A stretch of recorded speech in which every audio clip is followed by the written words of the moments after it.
മുഖ്യമന്ത്രിയുടെ മകൾ വീണ വിജയനെതിരായ SFI മാസപ്പടി കേസ് LDFന്റെ കേസ് അല്ലെന്ന CPI സംസ്ഥാന സെക്രട്ടറി ബിനോയ് വിശ്വത്തിന്റെ പ്രതികരണത്തിൽ CPIM-ന് അതൃപ്തി. കേസ് നോക്കാൻ വീണയ്ക്കറിയാമെന്നും ബിനോയ് ഉത്കണ്ഠപ്പെടേണ്ടത് ഇല്ലെന്നും മന്ത്രി വി ശിവൻകുട്ടിയുടെ മറുപടിയിൽ അതൃപ്തി വ്യക്തമാണ്. പാർട്ടി നേതൃയോഗങ്ങളിൽ രൂക്ഷ വിമർശനം ഉയർന്നതിനെ തുടർന്നാണ് മുഖ്യമന്ത്രിയെ വളഞ്ഞിട്ട് ആക്രമിക്കാൻ അനുവദിക്കില്ല എന്ന മുൻ നിലപാട് ബിനോയ് വിശ്വം തിരുത്തിയത്. ഒന്നാം കമ്മ്യൂണിസ്റ്റ് സർക്കാരിൻ്റെ 68ാം വാർഷികം ഉദ്ഘാടനം ചെയ്തുകൊണ്ട് CPI സംസ്ഥാന സെക്രട്ടറി ബിനോയ് വിശ്വം നടത്തിയ പ്രസംഗത്തെപ്പറ്റി പാർട്ടി മുഖപത്രമായ ജനയുഗത്തിൽ വന്ന വാർത്തയാണിത്. മാസപ്പടി കേസിൻ്റെ പേരിൽ മുഖ്യമന്ത്രിയെ ആക്രമിക്കാൻ അനുവദിക്കില്ലെന്നായിരുന്നു ബിനോയ് വിശ്വത്തിൻ്റെ പ്രസംഗം. ഇതിനെതിരെ CPI സംസ്ഥാന കൗൺസിൽ വിമർശനം ഉയർന്നു. മുഖ്യമന്ത്രിക്കെതിരെ രാഷ്ട്രീയമായി വരുന്ന കാര്യങ്ങളെ മാത്രം പ്രതിരോധിച്ചാൽ മതി. സംരംഭക എന്ന നിലയിലുള്ള മുഖ്യമന്ത്രിയുടെ മകളുടെ കാര്യങ്ങളിൽ പാർട്ടി പക്ഷം ചേരേണ്ട എന്നായിരുന്നു നേതൃയോഗത്തിൻ്റെ പൊതുവികാരം.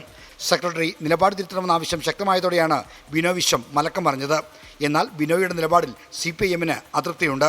പരസ്യ പ്രതികരണത്തിന് നേതൃത്വം മുന്നോട്ട് വന്നില്ലെങ്കിലും CPI സെക്രട്ടറിയുടെ പേരെടുത്ത് പറഞ്ഞ് മന്ത്രി തന്നെ രംഗത്തെത്തി. ഇക്കാര്യത്തിൽ കേരളത്തിലെ മുഖ്യമന്ത്രി ശ്രീ പിണറായി വിജയന് പൂർണ്ണ പിന്തുണ ഇടതുപക്ഷ ജനാധിപത്യ മുന്നണിയും കമ്മ്യൂണിസ്റ്റ് പാർട്ടി ഓഫ് ഇന്ത്യ മാർക്സിസ്റ്റും പ്രഖ്യാപിച്ചിട്ടുണ്ട്. കാര്യങ്ങൾ അങ്ങനെ ഇരിക്കെ ബഹുമാനപ്പെട്ട ശ്രീ ബിനോയ് വിശ്വം വീണ വിജയൻ്റെ കേസിൽ അങ്ങനെ ഉത്കണ്ഠപ്പെടേണ്ട യാതൊരു ആവശ്യവുമില്ല എന്നുള്ളതാണ് എനിക്ക് സൂചിപ്പിക്കാനുള്ളത്. വീണ വിജയന് അറിയാം ആ കേസ് എങ്ങനെ കൈകാര്യം ചെയ്യണമെന്ന് അവർക്കറിയാം. അതുകൊണ്ട് യാതൊരു ഉത്കണ്ഠയും ശ്രീ ബിനോയ് വിശ്വത്തിന് വേണ്ട. ഇടതുമുന്നണിയും സർക്കാരും CPIM ആണെന്ന പ്രചരണത്തിനെതിരെ CPI വന്ന വിമർശനങ്ങളെയും മന്ത്രി വി ശിവൻകുട്ടി പരിഹസിച്ചു. പിണറായി വിജയൻ നയിക്കുന്ന ഗവൺമെൻറ് എന്ന് പറയാൻ പാടില്ലെന്നാണ് ബിനോയ് വിശ്വത്തിൻ്റെ പുതിയൊരു കണ്ടുപിടുത്തം.